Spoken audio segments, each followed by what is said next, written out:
Now, if we read the Bible from Genesis to Revelation, one thing that we'll see that God has always been primarily interested is what's going on inside of our hearts. Now, the Bible identifies one man as personifying what it means to have a good heart. Now, he was Israel's second king after Saul, whom God rejected because of his disobedience. Now, the Bible makes no effort to hide David's many failures, yet he is remembered as having a heart like God's. Now, for a long time, Bible critics claimed that there was no record of David's existence outside of the Bible and dismissed David as a real historical king. Now, the critics were silenced when part of a victory stela of an Aramean king was found by Abraham Biran at Tel Dan. Now, on that victory stela of an Aramean king believed to be Hazael, he announces that he has subdued the king of Israel and another king from the house of David. Now, the kings he subdued are believed to be Ahab's son Jehoram and Jehoshaphat's grandson Ahaziah. Now, the photo on the left here is one that I took when I was at the Israel Museum on my recent trip there. Now, the story of King David is covered in 3 books of the Bible. Now, his story up until Saul's death is covered in the second half of the book of 1 Samuel. Now, his years as king are covered throughout the whole of the second book of Samuel. Now, originally, 1st and 2nd Samuel was one book, of which the prophet Samuel wrote the first half, and then some of the priests continued on finishing that particular volume. Now, a parallel account of David's years as king, minus the story of Bathsheba and Uriah, is given to us in 1 Chronicles from chapter 11 to the end of that book, which I believe is chapter 19. Now, broadly speaking, we could divide the story of David's life into 5 major parts. Now, the first part is David's early years, including his selection as king and his famous defeat of the giant Goliath, which are covered from chapter 16 to 18 of 1 Samuel. Second are his wilderness years, where he was pursued by Saul, which are covered in the second half of 1 Samuel. 3, his early years as king over Judah, and then over all of Israel, which is covered in the first 10 chapters of 2 Samuel. 4, his adultery with Bathsheba and murder of Uriah, that's told to us in 2 Samuel 11 and 12. And lastly, David's latter years as king, which are covered in the second half of the second book of Samuel. Now, today we're only going to cover his early years and his wilderness years up to the death of King Saul when he became king of Judah. Now, David was, we are told in 2 Samuel 5, that he was 30 years old when he became king, and he reigned for 40 years from around 1009 to 969 BC, when he died at age 70, and he was followed on the throne by his son Solomon. Now, David came from the town of Bethlehem, which is about 10 kilometres south of Jerusalem in the mountains of Judah. Now, Bethlehem means the house of bread. Now, the true bread of heaven, Jesus Christ, a descendant of David, would later be born there as well. Now, David's famous great-grandparents were Ruth and Boaz, and who also came from Bethlehem. Now, the land inheritance of the family of Boaz, which passed down to David's parents, based on tradition, appears to have been on the eastern side of today's city of Bethlehem. Now, his famous great-grandparents were Boaz and Ruth. Now, they had a son called Obed, and Obed was the father of Jesse, who was the father of David. Now, the Bible tells us that David was the youngest of 7 sons. Now, his older brothers were Eliab, Abinadab, Shimeah, Nathaniel, Bradai, and Ozeb. Now, he also had 2 sisters by the names of Zeruiah and Abigail. Now, David is well known as a person that God described as being a man after his own heart. Now, let's look at the context of this famous statement about David. Now, after the first of Saul's 2 major sins that led to his rejection as king, Samuel said to Saul in 1 Samuel 13 verse 14 that God has sought a man after his own heart. Now we have to remember this expression was said when David was still a teenage boy tending his father's sheep. Now God made this famous pronouncement about David at the beginning of his rise to fame before some of his famous mistakes made later in his life. Now the pronouncement about David is repeated long after his death in Acts 13 verse 22, where Paul, in a synagogue during his first missionary journey, gives a quote from God that is basically a paraphrase rather than a direct Old Testament quote. He says, "I have found David, the son of Jesse, a man after my own heart, who shall fulfill all my will." So we first meet David when Samuel is told by God to go to Bethlehem to anoint one of Jesse's sons as Saul's successor as king. Now when Samuel thinks one of Jesse's sons is sure to be anointed as king, the Lord says to him, "Do not look upon his appearance or the height of his stature, for the Lord sees not as man sees. Man looks on the outward appearance, but the Lord looks on the heart." Now all of David's older brothers passed by Samuel, and God says that none of them are to be anointed as king. Now Samuel then asks Jesse if he has any other sons. And Jesse says, "Well, there remains yet the youngest, and there he is out there keeping the sheep." And Samuel says then to Jesse, "Send and bring him, for we will not sit down till he comes here." So he sent and brought him in. Now he was ruddy, with bright eyes, and good looking. And the Lord said, "Arise, anoint him, for this is the one." Then Samuel took the horn of oil and anointed him in the midst of his brothers. And the Spirit of the Lord came upon David from that day forward. Now, like with King Saul, God gave David the Holy Spirit when he was anointed king. Now, interestingly, no such record of receiving the Holy Spirit is noted as occurring when his son Solomon is later anointed as king. Now David here is referred to as being handsome with beautiful eyes, and he was ruddy. Now the Hebrew word translated as ruddy means reddish. It appears that David was a redhead or a ranger, as some people like to refer to him as. Now maybe David looked a little bit like this. Like one of his famous descendants, Prince Harry. Now after Samuel anoints him as king, God's Spirit comes upon him. Now we are not told if Samuel told David that God had already rejected Saul as king. Now David may have thought Saul was still God's choice as king up until his eventual death. Now David has no immediate thoughts of taking over as king. I mean, why would he? He is just a young boy at this stage. Now, following Samuel's disobedience and rejection as king by God, we read the following in 1 Samuel 16, verse 14. "But the Spirit of the Lord departed from Saul, and a distressing spirit from the Lord troubled him.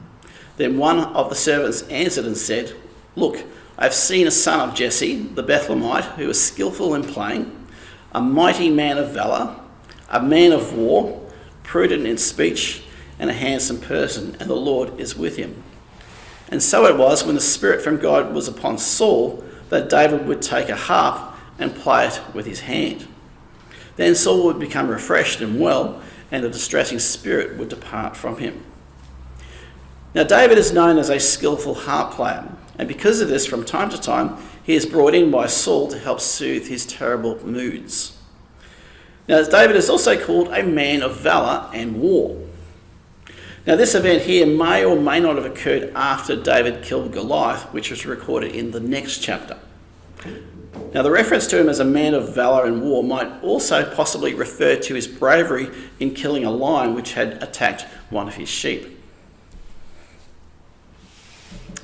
Now when people think about David killing the lion when protecting the sheep, often they think that David used a slingshot like he did with Goliath, but the account says that he struck the lion. Now, shepherds, as mentioned in Psalm 23, had both a rod and a staff. Now, the staff with a hook at the end was used to guide the sheep.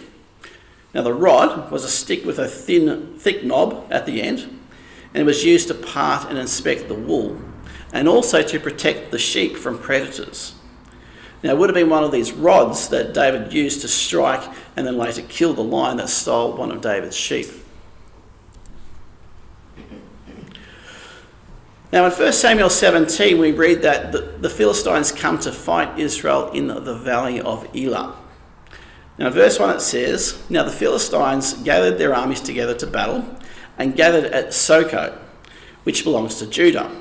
They camped between Soko and Azekah in Ephes Daman." Now, Tel Soko is on the right-hand side of that mountain ridge at the bottom of this photo. Now, Soko belonged to Judah, and it seems that they wanted to capture it. Now, the Philistines had come in from the west, or the left of this map, into the valley of Elah.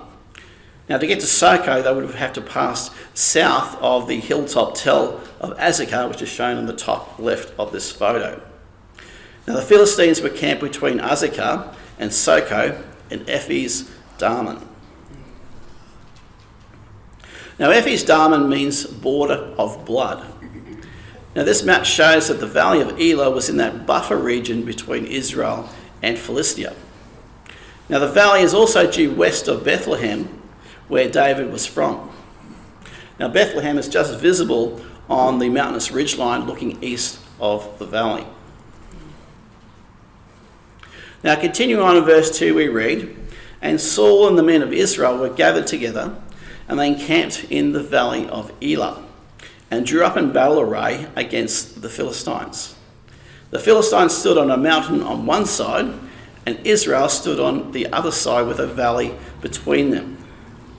So we see here that the Philistines are on the southern mountain ridge near Soko, while the Israelites are on the northern mountain ridge opposite of the Philistines. Now, on that northern mountain ridge are the remains of an Iron Age city with walls and two gates called Kirbet Karfa. Now, this town has been equated by some archaeologists with the town called Sharaim that is mentioned in verse 52, where it says, "The wounded of the Philistines fled along the road to Sharaim, even as far as Gath and Ekron."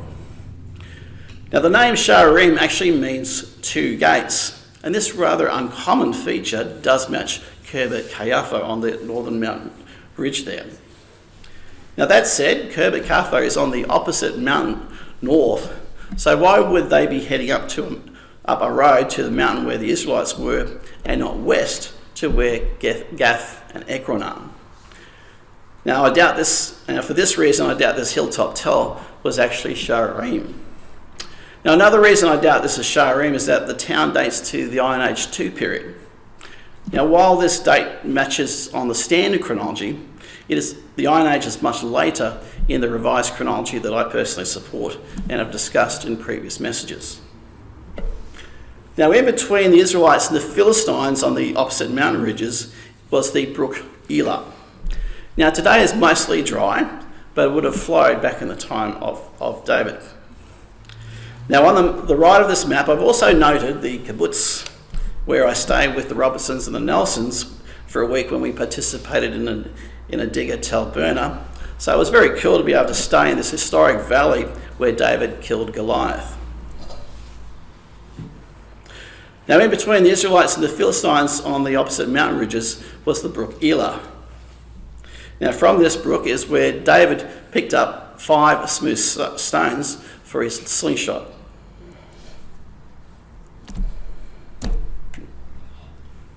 Now, to give you a better feel for the battlefield, here is some drone footage that I took on my recent trip to Israel. Now, we start here with the view looking southeast to the valley of Elah from Azekah, which was at the top left of the previous aerial map. Now, on the opposite side of that road there are 2 mountain ridges. Now, the one on the left is where the Israelites were camped, and the far one on the right is the one where the Philistines were camped.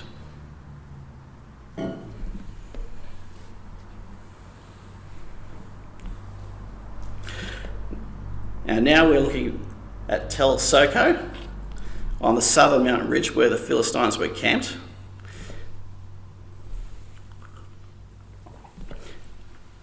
And here we're looking east towards Bethlehem and the Judean mountains. Now looking east here we can see the kibbutz that we were staying in, and in between there is the brook Elah where David extracted 5 smooth stones for using in his slingshot. And now we're looking north across the mountain ridge to where the Israelites were camped.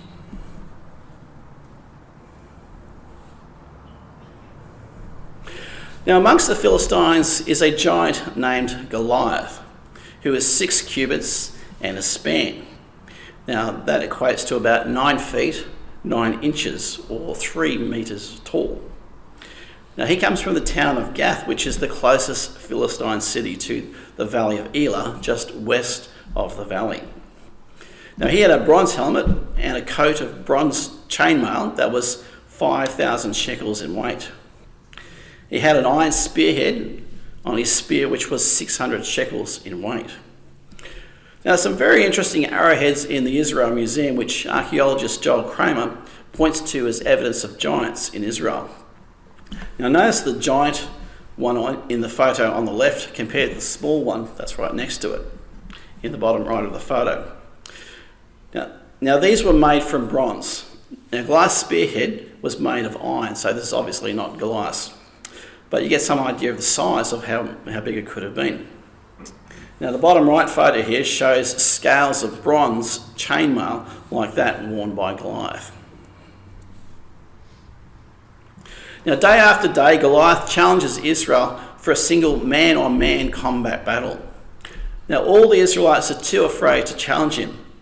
Now this includes in particular King Saul, who was head and shoulders above all the Israelite men, yet even he was too afraid to take on Goliath. Now David comes down from Jerusalem with provisions for his brothers and inquires what's happening. Now his oldest brother Eliab gives him a really hard time about being there. I mean, you can imagine Eliab stirring him up saying, "David, the sheep are calling out to you, come back." Now David goes to Saul and he courageously offers to fight Goliath.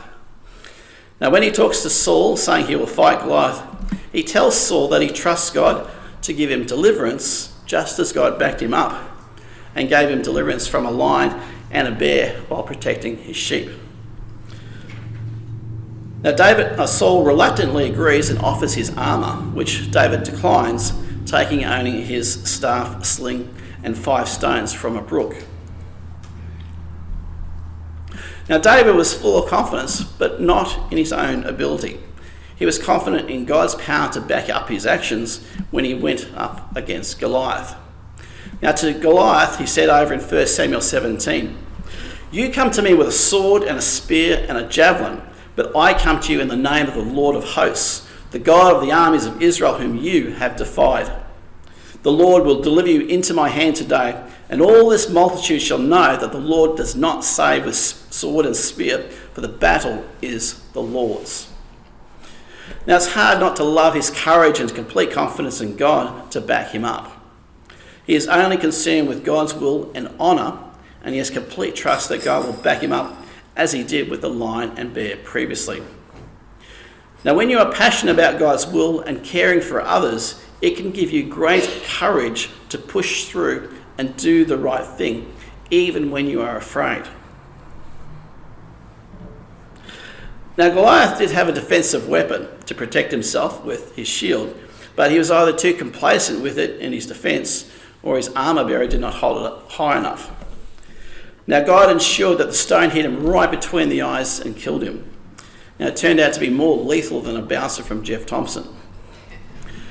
Now afterwards, David cuts off the head of Goliath, and the Philistines flee and are pursued by the Israelites as far as Gath and the gates of Ekron. Now verse 54 says that David took the head of the Philistine and brought it to Jerusalem, but he put his armour in his tent.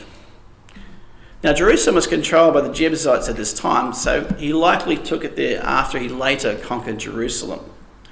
Now he took his sword as well, as it was given back to him at Nob by the priest Ahimelech when Saul was chasing him.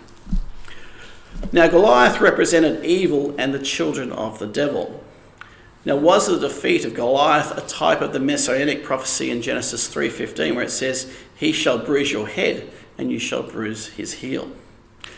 Now, some have speculated on the connection between the skull of Goliath of Gath that was taken to Jerusalem and Golgotha, a very similar sounding word, which means the place, the skull, where Jesus was crucified. I mean, was Goliath's head possibly buried at Golgotha? Now, this incredible victory by David over Goliath brings us to our first lesson that we can learn from King David. Courageously and completely trust God, as David did when he took on Goliath. Now, faith is built up like exercising and building muscle, one act of trust at a time upon another. Now, David had previously taken leaps of faith, trusting God to deliver him when he defended his sheep against a lion and a bear. Now, past miracles such as what David had experienced before taking on Goliath helped to build up his courage and trust in God. Now, when we face near impossible challenges, we have to remember the previous times that God has delivered us and do our part in stepping out in faith and trusting him to back us up like David did. Now, in 1 Samuel 18, we then read, "Now when he had finished speaking to Saul, the soul of Jonathan was knit to the soul of David, and Jonathan loved him as his own soul. Now Saul took him that day and would not let him go to his father's house anymore. Then Jonathan and David made a covenant because he loved him as his own soul. And Jonathan took off the robe that was on him and gave it to David with his armour, even to his sword and his bow and his belt. So David went out wherever Saul sent him and behaved wisely. And Saul set him over the men of war, and he was accepted in the sight of all the people and also in the sight of Saul's servants." Now, the noble character of Jonathan is really quite astonishing in his dealings with David and Saul, and quite a contrast to that of his father and also his bloodthirsty brothers. Now, Jonathan would have made a very fine king had Saul been more obedient to God. Now, Saul was somewhere between 30 and 40 years older than David. Now, Jonathan, being his firstborn son, would probably have been about 10 to 20 years older than David. Yet they connected very deeply as friends, and a big part of that would have been their deep love for God. Now, despite being much older, Jonathan has this wonderful humility to play second fiddle alongside of David. Now, Jonathan, as Saul's oldest son, could have expected to be the next king, but he must have had a deep relationship with God and accepted that David was to be the next king, as he symbolically gave David his robe, armour, sword, and his bow. Now, had Jonathan been alongside David during his years as king, he probably would have helped David to avoid some of the costly mistakes he made later during his time as king. And we also see here in this passage that Saul is now setting David over the soldiers when they go out to battle. Now, in 1 Samuel 18, we read how Saul became very jealous of David when women sang, "Saul has killed 1,000 enemies, David has killed 10,000 enemies." Now, it happened as they were coming home when David was returning from the slaughter of the Philistines, that the women came out of all the cities of Israel singing and dancing to meet King Saul, with tambourines, with joy, and with musical instruments. So the women sang as they danced and said, "Saul has slain his thousands, and David his 10,000s. Then Saul was very angry, and the saying displeased him, and he said, "They have ascribed to David 10,000s, and to me they've only ascribed thousands. Now what more can he have but the kingdom?" So Saul eyed or never trusted David from that time forward. Now we then read that Saul then tries to kill David twice with a javelin before David escapes. Now Saul then tries to have David and his men go after David and kill him. Now by this time, Jonathan has struck up a very deep friendship with David, and so he intercedes on David's behalf. He manages to persuade Saul not to kill him, and David comes back to court for a time. Now when he is back at court, he is offered the hand of Saul's daughter Michal. Now he says to him that he is poor. When he says that he is poor, he's told in response, "The king doesn't desire any dowry, but 100 foreskins of the Philistines to take vengeance on the king's enemies." But Saul thought to make David fall by the hand of the Philistines. Now this plan then backfires on Saul, as David succeeds in killing enough Philistines to provide this Saul with this rather unusual dowry. Now we then read that the distressing spirit later came upon Saul again, and he tries to spear David. And this time, both Jonathan and his wife Michal, who is the daughter of Saul, assist David in escaping from the hand of Saul. Now David's wife Michal cares for David and also helped him to escape by placing an image in his bed with a wig of goat's hair to give the impression that David was under the blankets. Now the Hebrew word for image here is the word teraphim, which means an idol. Now it makes you wonder why David's wife Michal has an idol nearby to give the impression that David was under the blankets. Now is it possible that idolatry on her part was the snare to David that Saul thought she might be to him? Now shown here is Saul's hometown, that was also his capital at Gibeah. That is about 5 kilometres north of Jerusalem. Now this would have been the site of King Saul's palace. Now David also lived here with his first wife Michal, who was Saul's daughter. Now that was up until the time of Saul's jealousy driving David away. Now you can note here at the top of the tell here an empty shell of a building. Now this is built by King Hussein of Jordan, who began work on a royal palace on the ancient Tell known as Tell el-Ful. Now he finished work on it after the 1967 Six-Day War, when this area transferred from Jordan to Israel. Only an outer shell of it remains today. Now the first place that David flees to after leaving Saul's palace was a few kilometres north at Ramah, where the prophet Samuel lived. Now on 3 occasions, Saul's men and then Saul himself tried to go there and kill David, but God's Spirit temporarily moved them to prophesy with the other prophets. Now on each occasion, these men were far from thinking God's thoughts, but God moved them to not only cease pursuing David, but to come back prophesying to God. Now God can control us against our natural will if he wants to, but he doesn't do that, as that would remove our free moral agency. Now this occasion here is one of those very rare exceptions to that. Now on this slide we're going to trace David's movements shown by the red line up to the cave of Adullam. Now the orange line here shows his trip after that to Moab to hide his parents from Saul. Now after fleeing to Ramah, David catches up with Jonathan. Now later Saul's angry actions show Jonathan that he fully intends to kill David. Now they make a covenant of peace and say their goodbyes to each other. Now David and Saul, while David is in his 20s, play this cat and mouse game where David tries to avoid being killed by Saul. Now David then heads south to Nob, which is believed to be just north of Jerusalem, possibly near Mount Scopus.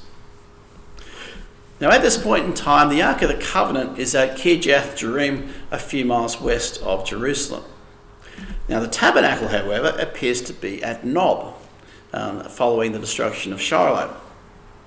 Now the showbread that David is given shows that the tabernacle of service was going on there at Nob. Now Ahimelech helps David with food and gives him the sword of Goliath. Now David then tries to enter the Philistine city of Gath to escape Saul. Now this is such a bizarre move on David's part. Of all places to go, why go to Gath, the city where Goliath came from? I mean, he's previously killed their champion. It didn't make any sense for the man who was sustained by the sacred bread of God to then seek refuge amongst the pagans. Now he's acting on fear here and not acting on faith, as he previously did when he fought Goliath. Now the servants of Achish said to King Achish, "Is this not David, the king of the land? Did they not sing of him to one another in dances, saying, Saul has slain his thousands and David his 10,000s? Now it seems here that the Philistines have heard about the hit song about David killing 10,000s. They also say, is this not David, the king of the land? Now David Guzik in his commentary says, the Philistines of Gath recognised David as the king of the land of Israel. These ungodly men understood David's destiny better than King Saul. End of quote. Now, knowing that they recognised him, David then became very afraid, and in order to get away from Gath, he feigns madness.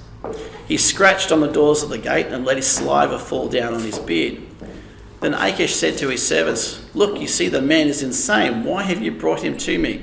Have I need of a madman, that you have brought this fellow to play the madman in my presence? Shall this fellow come into my house?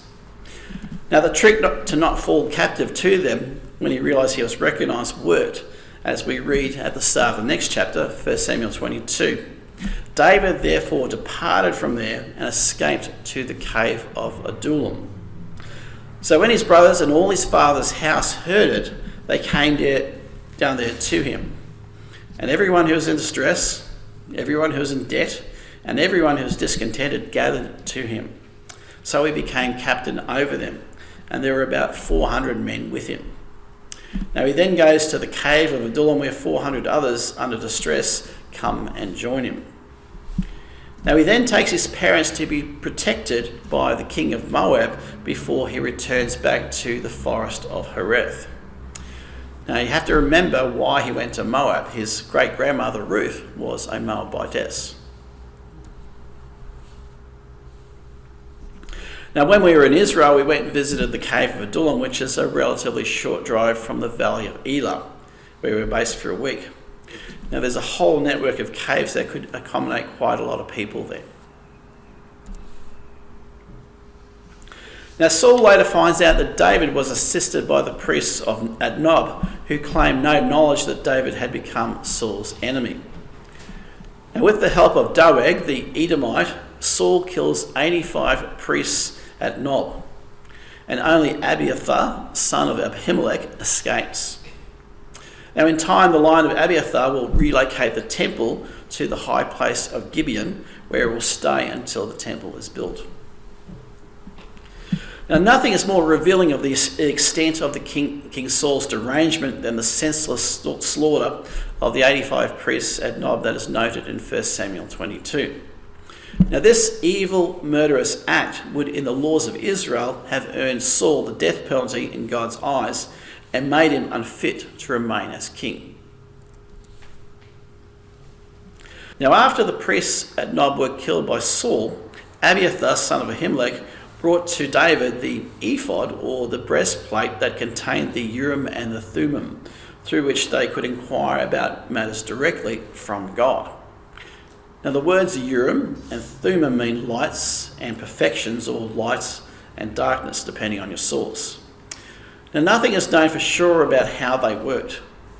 Now one school of thought is that they were two gemstones that lit up in response to yes or no questions to God. Perhaps one was a green emerald and the other was a red ruby. The other school of thought is that they had two sides like heads and tails and were flipped to answer yes or no questions, a little bit like the game of two up. Now it's thought that this is how they would cast lots. Now just imagine how cool it would be to be able to ask God yes or no questions at any time you want to by means of the Urim and the Thummim. Now it is recorded on 5 occasions during David's life that he consulted God this particular way. Now the 2 times before he did so before he became king were when he asked whether they should save Keilah from the Philistines and whether they should pursue the Amalekites when they kidnapped the women and children at Ziklag. Now nothing is recorded of David inquiring of God this way when he decided to go and live with Israel's enemy, the Philistines. Now while that was a very questionable decision, it did however give him the opportunity to deal with the remaining Amalekites on his rather clandestine raids. Now that said, there is a rather obvious question David did not ask God about, even though he did have access to the Urim and the Thummim. David never asked God if he was to be God's instrument in removing Saul from being king. Now, there is nothing in God's rejection of Saul in 1 Samuel 15 that implies he was to be king for the rest of his life. And Saul had shed innocent blood when he had killed the priests before David had even spared his life the first time at En-gedi. Now, that alone would have earned him the death penalty under God's law. Now, David, despite not trusting Saul, still cared deeply for his father-in-law, as we see when Saul later dies. And it appears that the idea of killing him was absolutely repugnant to him. Now, he could have at any time consulted the Urim and Thummim to clarify God's means of removing Saul as king, but he didn't. Now, maybe God was behind that oversight in order to test David's character. Now, on this slide, we'll look at David's movements after his time in Moab and his return to the forest of Hereth, which is shown in brown. Now, David and his men, first of all, saved the town of Keilah from the Philistines. Now, after Keilah is saved from the Philistines, David then flees south of Hebron in the Judean wilderness to Ziph, then on to Maon, where Saul almost captures him, and then he goes to En-gedi. Now, Saul then pursues him down to the En-gedi oasis, very close to the Dead Sea, which has a number of nearby caves.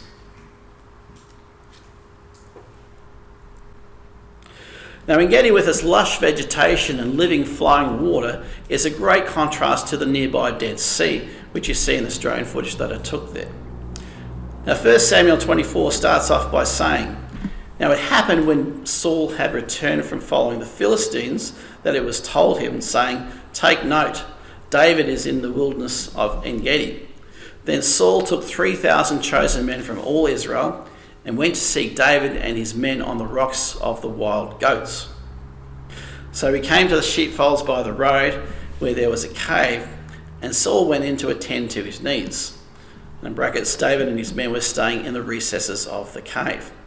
Then the men of David said to him, "This is the day of which the Lord has said to you, Behold, I will deliver your enemy into your hand, that you may do to him as it seems good to you."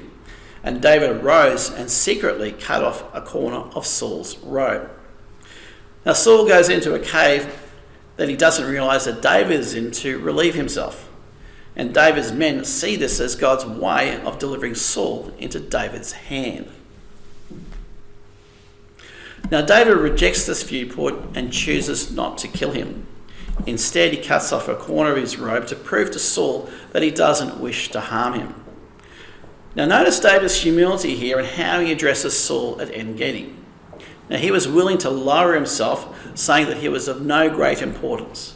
He even called himself a dead dog and a flea, because being reconciled meant so much more to him than his pride and avenging himself.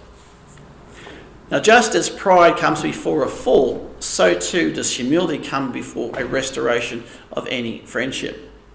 Now here, David uses the power of humility and kindness to win back Saul's favour. Now Saul temporarily repents of trying to kill him. Now sadly, it was only temporary, and ultimately Saul's insecurity got the better of him later on. Now this brings us to the second lesson that we can learn from King David. Use humility and kindness and not retaliation as a way to restore broken friendships.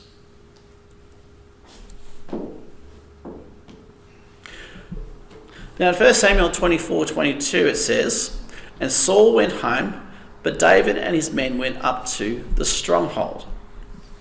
Now back a couple of chapters it says, "So he brought them," talking about David's parents, "before the king of Moab, and they dwelt with him all the time that David was in the stronghold." Now it seems that this stronghold was the fortress where the king of Moab lived. Now 1 Samuel 22:3 calls it Mizpah of Moab.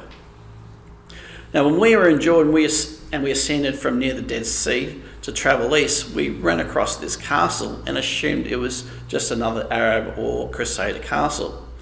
We were quite unaware of how far back this castle goes. Now it goes back to at least the time of King Mesha of Moab, from Ahab's time. Now, the ascent from the Dead Sea is some 4,000 feet, and then we come upon this rather imposing castle, which is referred to as Carrick Castle. Now, Google tells us the following about Mizpah in Moab. It says that Mizpah, meaning watchtower, was either a royal city or fortress in Moab to which David removed his parents for safety during his persecution by Saul. Now, modern day sites suggested as its possible location, including Kerek, Kir Moab, and Ramjum, or whatever, in Jordan. Now, is it possible that Carrick Castle was the stronghold where the king of Moab gave sanctuary to David's parents? Now, it is when he is in the stronghold of Moab that the prophet Samuel dies and is buried at Ramah. Now, after he goes to the stronghold, which is likely to be Mizpah of Moab, where his parents are, David is next noted as being in Carmel, where he meets Abigail. Now, when most people think of Carmel here, they think immediately of Mount Carmel up in the north of Israel. Now, it is possible that might be where David goes to next, as soon after he takes Abigail as a wife, he also takes Ahinoam of Jezreel as a wife also. And we know that Jezreel is very close to Mount Carmel. However, there is also a Carmel in Judah, which I think is the more likely place for the story. It says that David went to the wilderness of Paran, which is in the deep south, and that Nabal was from Maon, also in that same area, and his business and where he sheared his sheep was in Carmel. Now, the Judean Carmel is very close to Maon. Now, Ahinoam from Jezreel probably came down to Judea when she met David, in my view. Now, David and his men are noted as being up in the region of Carmel, where the story of his dealings with Nabal and his wife Abigail take place. Now, Abigail intercedes on behalf of her foolish husband. Now, following Nabal's death by a heart attack, she agrees to be David's wife. Now, David's first wife, Michal, was taken off him and given to another man by Saul. Now, later, David would ask for and receive her back from Saul's son Ishbosheth after he later became king. Now, Abigail is noted here as being both wise and good-looking. Now, despite that, at about the same time, David also takes another wife, Ahinoam, who bears him his first son Amnon, who later rapes his half-sister Tamar. Now, David here has begun his slide into polygamy, which was forbidden to the kings of Israel. Now, while forbidden to Israel's kings, one reason it was often practiced was that it gave women a certain amount of physical and financial security in a world with lots of widows because of the often constant warfare. It was often viewed as the lesser of two evils by women in the ancient world. Now, David then spares Saul's life again in the wilderness of Ziph, where he sneaks into his camp while he's asleep and takes his spear and water jar to prove again that he means Saul no harm. Now, Saul again repents of trying to kill him.